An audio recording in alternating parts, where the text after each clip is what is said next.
যুক্তরাষ্ট্রের শতাধিক বিশ্ববিদ্যালয়ে সহস্রাধিক বিদেশি শিক্ষার্থীর ভিসা বাতিল করেছে ট্রাম্প প্রশাসন। বিশ্ববিদ্যালয়গুলো কী কারণে তাদের শিক্ষার্থীদের ভিসা বাতিল করা হয়েছে সেটি নিশ্চিত হতে পারেনি। এদিকে ভিসা বাতিলের ঘটনায় বিদেশি শিক্ষার্থী সহ 133 জন আদালতে ট্রাম্প প্রশাসনের একাধিক কর্মকর্তার বিরুদ্ধে মামলা করেছেন। এদিকে যুক্তরাষ্ট্রে অবস্থানরত এলিয়েন রেজিস্ট্রেশন প্রক্রিয়া নিয়ে বিভ্রান্তি ও শঙ্কা তৈরি হয়েছে অবৈধ ও বৈধ অভিবাসীদের মধ্যেও। বিস্তারিত রিপোর্টে। ট্রাম্প প্রশাসনের কঠোর অভিবাসন নীতির কারণে মর্যাদাপূর্ণ বিশ্ববিদ্যালয়গুলোর আন্তর্জাতিক শিক্ষার্থীদের লক্ষ্যবস্তু করা হচ্ছে। আর এসব শিক্ষার্থীর ভিসা বাতিলে ফিলিস্তিনপন্থী কিংবা আমেরিকা কর্তৃক চিহ্নিত সন্ত্রাসবাদী সংগঠনগুলোর সমর্থনের অভিযোগ এবং ইহুদি বিদ্বেষী অভিযোগ আনা হচ্ছে। এছাড়াও লঘু অপরাধেও ভিসা বাতিলের শিকার হচ্ছেন শিক্ষার্থীরা। গত এক মাসে যুক্তরাষ্ট্র পররাষ্ট্র দপ্তর 1000-এরও বেশি আন্তর্জাতিক শিক্ষার্থীদের ভিসা বাতিল করেছে। তবে এসব ভিসা বাতিলের সুনির্দিষ্ট কারণ অনেক বিশ্ববিদ্যালয়ই জানে না। যেসব শিক্ষার্থীর ভিসা বাতিল করা হয়েছে তাদের অবিলম্বে দেশ ছেড়ে চলে যেতে হবে কিনা তাও স্পষ্ট নয়। এদিকে ভিসা বাতিলের ঘটনায় শিক্ষার্থীসহ 133 জন বিদেশি নাগরিক আটলান্টার উত্তর জর্জিয়ার ডিস্ট্রিক্ট আদালতে মামলা করেছেন।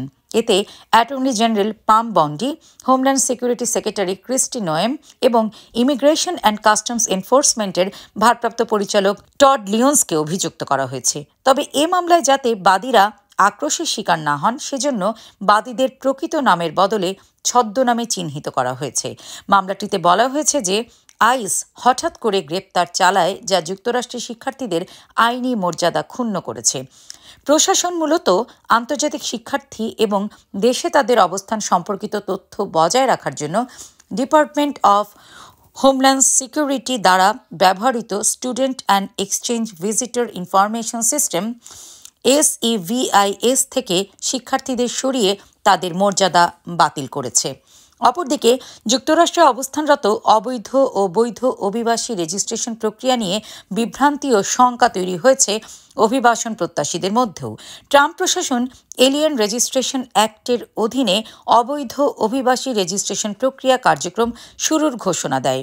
গত 11 এপ্রিল থেকে চালু হয় এই রেজিস্ট্রেশন প্রক্রিয়া। সংশ্লিষ্টদের আশঙ্কা, এই নিবন্ধন কোনোভাবেই বৈধ বসবাসের অনুমতি প্রদান করে না, বরং ফর্মে দেয়া তথ্যের ভিত্তিতে অভিবাসন বিভাগ সংশ্লিষ্ট ব্যক্তিদের অবস্থান নির্ধারণ করে গ্রেপ্তার ও ডিপোর্ট করার কাজ শুরু করতে পারে। নিবন্ধনে বসবাসের ঠিকানা, অভিবাসন অবস্থা সকল তথ্য দিতে হবে, যা ভবিষ্যতে তাদের বিরুদ্ধে ব্যবহৃত হতে পারে। ইমিগ্রেশন বিশেষজ্ঞরা বলছেন, অনেক অভিবাসী হয়তো নিজের অজান্তেই ইতোমধ্যে নিবন্ধিত আছেন, যেমন তারা গ্রিন কার্ড, কাজের অনুমতিপত্র, I-94 অথবা ইমিগ্রেশন কোর্টের নোটিশ পেয়েছেন।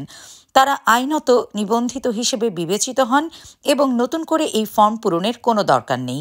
এই নিবন্ধন না করলে 6 মাস পর্যন্ত কারাদণ্ড বা $5000 জরিমানার মুখে পড়তে হতে পারে। তামান্না মৌ, টাইম টেলিভিশন, নিউ ইয়র্ক।